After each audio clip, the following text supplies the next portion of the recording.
नमस्ते साथियों। आउटसोर्स अस्थायी ठेका संविदा दैनिक वेतनभोगी मास्टर रोल या अन्य कर्मचारी होते हैं, उनको लेकर कोई भी अपडेट या जानकारी होती है वो वीडियो एवं चैनल के माध्यम से आप तक जरूर पहुंच जाती है। तो साथियों, एक खबर निकल के आ रही है और खबर महत्वपूर्ण है क्योंकि यहाँ पर लिखा हुआ है, राज्य सरकार ने की बड़ी घोषणा, श्रमिकों कर्मचारियों को मिलेगा लिविंग वेज सिस्टम का फायदा, बढ़कर मिलेगा वेतन। जाने क्या है लिविंग वेज सिस्टम। तो यहाँ पर एक खबर है और माननीय मुख्यमंत्री जी को इसमें फोटो भी चस्पा की गई है। तो ये मध्य प्रदेश से लेकर के तमाम प्रदेशों के लिए खबर जरूरी है। यहाँ पर लिख पा रहे हो आप, सरकार ने की बड़ी घोषणा, श्रमिकों को कर्मचारियों को मिलेगा लिविंग वेज सिस्टम का फायदा, बढ़कर मिलेगी वेतन। लेकिन उससे पहले हमने आप सभी के कमेंट उठाए हैं, पहले हम उस कमेंट को जान लेते हैं, उसके बाद हम इस पर चर्चा करेंगे क्या है लिविंग वेज और क्या सरकार ने इसमें कहा है। तो एक नरेंद्र पाल भाई हैं, हमारे दर्शक हैं, यूट्यूब पे हमारे वीडियो देखते हैं, वो लिख रहे हैं, शासकीय विभागों कार्यालयों में विभिन्न कार्यों में कार्यरत सभी विभिन्न अस्थायी कर्मचारियों, संविदा, आउटसोर्स, ठेका, दैनिक वेतनभोगी व अन्य सभी अस्थायी कर्मचारी को नियमितीकरण का लाभ दिया जाए, जो कि वर्षों से अल्प वेतन पर कार्य कर रहे हैं। माननीय न्यायालय के आदेशानुसार 240 दिन से अधिक समय से निरंतर कार्यरत अस्थायी कर्मचारियों को नियमित किए जाने के आदेश के परिपालन में सभी अस्थायी कर्मचारियों को नियमित किया जाए। ये हमारे नरेंद्र भाई हैं, नरेंद्र पाल जी लगातार हमें कमेंट करते हैं, बताते हैं क्या किया जाना चाहिए और उन्होंने सही कमेंट भी किया है। हाई कोर्ट या सुप्रीम कोर्ट का न्यायालय जो निर्णय है उसका भी इसमें उन्होंने उल्लेख किया है ना। क्योंकि जो हाई कोर्ट का फैसला है, 240 दिन से अधिक जो कोई भी कर्मचारी किसी कार्यालय में काम करता है तो उसको नियमित करना ही पड़ेगा। लेकिन हमारे साथियों संगठन की के लेकर एकत्रित ना होने के कारण सब हो पा रहा है, सिर्फ कमेंट करना जानते हैं। इकट्ठा होकर यदि कोर्ट या हाई कोर्ट जाए तो कुछ हो सकता है ना। इसके बाद एक भाई और हैं, इन्होंने कमेंट किया है, माननीय अध्यक्ष महोदय जी, शासकीय सभी विभाग अस्थायी कर्मचारियों के वेतन नियमानुसार कर्मचारियों के वेतन भत्ते पाने के अधिकार के अनुसार सरकारी विभागों कार्यालयों द्वारा उचित वेतन भत्ते नहीं दिए जाते हैं, तो क्या संगठन कानूनी लड़ाई लड़ सकता है? अधिकार नहीं ले सकता है क्या?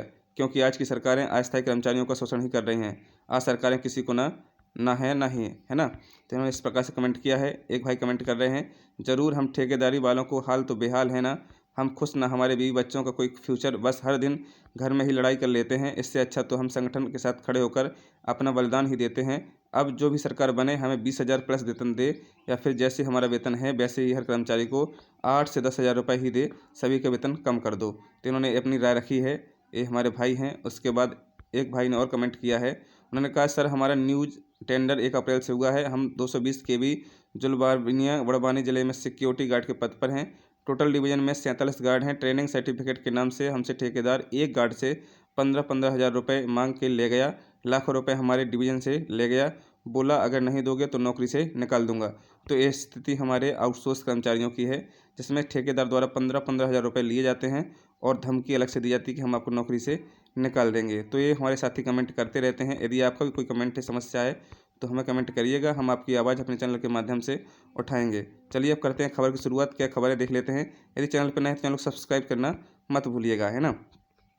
तो देश में तकरीबन 50 करोड़ से अधिक मजदूर व छोटे कर्मचारी हैं, जो मजदूर करके यहाँ छोटी मोटी नौकरी करके अपना गुजारा कर रहे हैं। इन श्रमिकों की आर्थिक स्थिति में सुधार लाने के लिए सरकार ने मिनिमम वेज कानून के देश में लागू किया था, जिससे श्रमिकों और छोटे कर्मचारियों को बड़ी राहत मिली थी। श्रमिकों और कर्मचारियों को राहत पहुँचाने के लिए सरकार द्वारा लाए गए मिनिमम वेज कानून से बचने के लिए कई बड़ी कंपनियों और औद्योगिक प्रतिष्ठानों ने अलग अलग उपाय निकाल लिए, जिससे कई कर्मचारी व श्रमिक इस कानून के लाभ से दूर रहे। इसलिए सरकार ने इस मिनिमम वेज कानून को अधिक बेहतर बनाने के लिए इससे संशोधन करने की तैयारी की है।